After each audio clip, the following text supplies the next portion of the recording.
Hello, Oscar and Annabelle. How are you? Hi, Oscar and Annabelle and Mummy and Daddy, of course. Absolutely. I hope they're okay. Yes, it's Grandpa and Granny here. Granny's here. Granny's been busy today making things like mince pies because your daddy loves Granny's mince pies. Yeah, he does. He used to eat about 5 in a go and Wow. was never ill with Sounds it, but like- he used to eat that many at one go. Can you do that, Oscar? Do you think you could eat 5 at a go? You'll have to ask Mummy and Daddy for that. You'll have to get an adult's permission, I think, to do. Anyway, hope you're having a fun time. And Christmas is soon coming because for us it's tomorrow is Christmas Eve. So we thought we would read you a little story, and it's not a Christmas story as such, but it's a lovely story about animals and a snowy night, and it's called One Snowy Night. And you can see, look at the animals, my goodness me, it's absolutely lovely. So we have to do welcome to Percy's Park, and Percy the park keeper works hard looking after the park and his animal friends who live there. But Percy still likes to find time for some fun and games. And of course, in Percy's Park, there's always time for a story. Whoa. So, the story's called One Snowy Night. That looks like some very comfortable slippers with a lot of mice in them. Aren't they sweet? Anyway, let's start. So, here we have, there's Percy looking out. There's the title again, One Snowy Night, and he's looking out of the window at the snow falling down. It's cold in the park in winter, but Percy the park keeper doesn't mind. He puts on his warm coat and his big scarf and wears 2 pairs of woolly socks inside his Wellington boots. I don't know if you have Wellington boots in Canada, but they're the big boots that you wear when you go gardening and things like that. Percy likes to be out in the fresh air. Oh, look, there he is. Look, there's a swing, there's a roundabout. So it's just the sort of place that you, Oscar and Annabelle, would like to go. And here he is. Here's Percy in the park, and he's talking to a red-breasted bird. And do you know what that's called? Yep, that's right. It's a robin. They're lovely robin. You've seen robins here before. Yeah. In the middle of the park, there's a little hut. This is where Percy lives. When it gets too cold to be outside, Percy goes into his hut, where it's cosy and warm. And there's Percy's hut. I think it looks very much like Granny's garden shed at the end of the garden. That can be really cosy, actually. Anyway, the animals who live in the park all know Percy's hut. Every day he shares his lunch with them. So here he is, look, he's eating his sandwiches and he's throwing up crumbs to the birds, and they're all coming to eat. I think that looks like a rabbit behind the tree. Do you think it's a rabbit? Certainly looks like one. Oh look, there's a squirrel over there too, on the side. Lots of animals. So, what happens next? Well, one winter's night, it was so cold it began to snow. Great big snowflakes fell past the window of Percy's hut. "Brr," said Percy, "I think I'll need an extra blanket tonight." He made himself some hot cocoa and got ready for bed. Suddenly, Percy heard a tapping sound. There was somebody at the door. Now, who can that be at this time of night, thought Percy. He went to the door and looked out. Look, and there's his cookie and his hot chocolate. So he looked out of the window, wondering who was there knocking on the door in the middle of the night. And a snowy night it was too. It's going to be snowy in Scotland over Christmas. Is it? So that I says- don't think we're having snow here. No. There on the step was a squirrel. It looked very cold and miserable. There he is. He's looking very cold and miserable. "I can't get to sleep, Percy," said the squirrel. "My bed is full of snow." "Oh dear," said Percy, "never mind. I've got plenty of room for 2. The squirrel snuggled down next to Percy.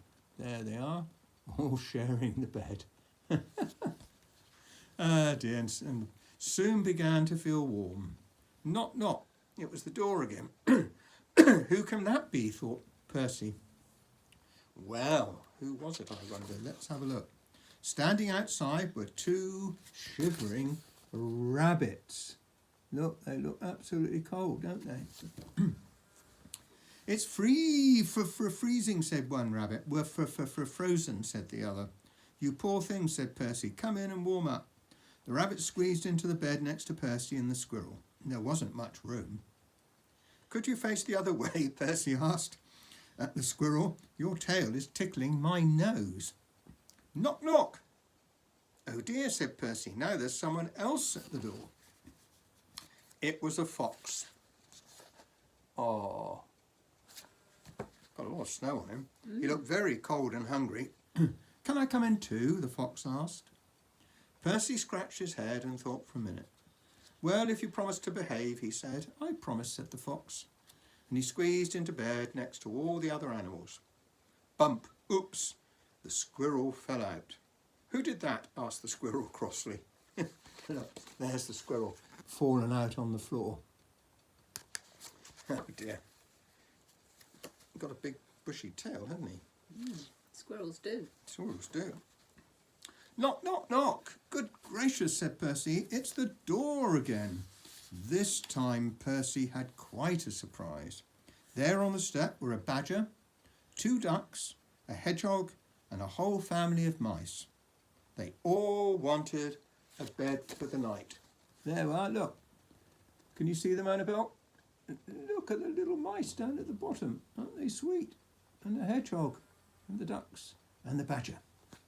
Whoa. They're all very cold. Hope you're not cold. Poor old Percy. And poor old Percy's bed. Look, it was an absolute pandemonium. There were animals everywhere and Percy couldn't get to sleep. And I love the mice that are falling off the sides. The animals pushed and shoved and rolled around the bed. There was just not enough room for them all. Soon the bed covers ended up in a big tight ball. Then, bump! The covers rolled right off the bed and everybody fell onto the floor. Oh dear, said Percy. This won't do at all. My bed is just too small. Suddenly one of the mice pricked up his ears. What's that noise? He squeaked. Everyone listened hard. Look, there's the little mouse. He's listening hard. He's actually shaking a bit. I think he's wondering what's going to happen next. Now they could all hear it. There was a scratching, scraping sound. It seemed to be coming from underneath them. There's something moving under the floor, whispered Percy. The animals looked frightened, and the mice all started to squeak at once. Can you imagine a load of mice squeaking? Can you do it, Oscar and Annabelle? Squeak, squeak, squeak, squeak, squeak, squeak, squeak, squeak. See if you can get Mummy and Daddy to squeak as well. Yeah. And you can all pretend to be mice. Oh dear, what can it be? It might be a monster with fierce claws and sharp teeth. The noise grew louder and louder. Then one of the floorboards began to move. Look out, it's coming up through the floor. Suddenly there was a loud creak. Help, cried the animals, and they all ran to hide. Look, they're all running off, they're all scaredy cats. Look at that great big rabbit at the back there with a mouse on it. It's like your rabbit Thumper with the big ears, isn't it? Look. Yeah. And, oh yeah, they're all worried. Oh, there's 2 mice there actually holding on to one another. They're so scared. But Percy wasn't frightened. He started to chuckle. Then he laughed out loud. A small dark head was sticking up through the floorboards. There, look, there was a small head. Can you guess what that animal is, Oscar or Annabelle? This isn't a monster, said Percy. It's a mole. I'm sorry to burst in like this, said the mole. I knocked on the door, but nobody heard me. Percy helped the mole up through the hole in the floor, sat him on his hot water bottle to get warm, and put the floorboard back. It's all right, everyone, he called. You can come out now. And there's the friendly little mole sat on Percy's hot water bottle, keeping warm. So what happens next? Ah, but nobody moved, nobody stirred, nobody wanted to come out. The squirrel was tucked away in the pocket of Percy's dressing gown, the hedgehog was in his coat. The fox, the rabbits, the badger and the ducks were all safely hidden away. The mice had even squeezed themselves into Percy's slippers. We saw that, didn't we, in the picture at the start. Everyone had found a cosy bed. Well, I never, said Percy. Look, there he is. Everyone's got a bed. Look at the badger at the bottom of the drawer there. You can see all the different animals. Oh, yes, wow. Can you see them all poking out at various places? That's exciting. Percy yawned and snuggled down in his own bed once again. That's better. Now I've got plenty of room, he said, and a little to spare for a mole. So the mole was able to go and cuddle in next to Percy. Can you see him? And There's a lovely picture. there's a lovely picture on the back page of them all when they were all struggling to get into the bed together. And that was really fun. That was a good story, wasn't it? It's lovely. Did you I like enjoyed that? it. Yeah, I'm going to say, did Granny I like did. it? I Yeah. enjoyed it very much. Anyway, we hope you have a lovely time Yeah. at Christmas, and we'll hopefully catch up with you at some stage. We're going to say bye for now, and what we're going to do is just go to the tree here and show you some of the tree. And I hope you enjoy it. It's a lovely tree. It is a lovely tree. Lots of things that even you gave us down on the front there. Yes, indeed. My goodness, here's. Do you remember these, Oscar? Look, there's that one you gave us, And the penguin down and a the penguin down there as well, down and the right. there's a little fox there. Oh, is there a penguin down here somewhere? Yep. Okay. Oh, there he is. There's the penguin. Whoa. So there we go. So anyway, that's our Christmas tree. Your Christmas tree is lovely, and we'll say goodbye to you for now, and hopefully we'll be chatting to you very soon. Yeah. It's Christmas Eve tomorrow, Yes. so it's have a Happy- great Santa Claus time. Happy Christmas to you all. Absolutely. And I hope Father Christmas or Santa Yeah. comes to call. Brings you everything that you would hope. Absolutely. Okay, lots of love. And to Mummy and Daddy too. Bye for now. Bye. Bye.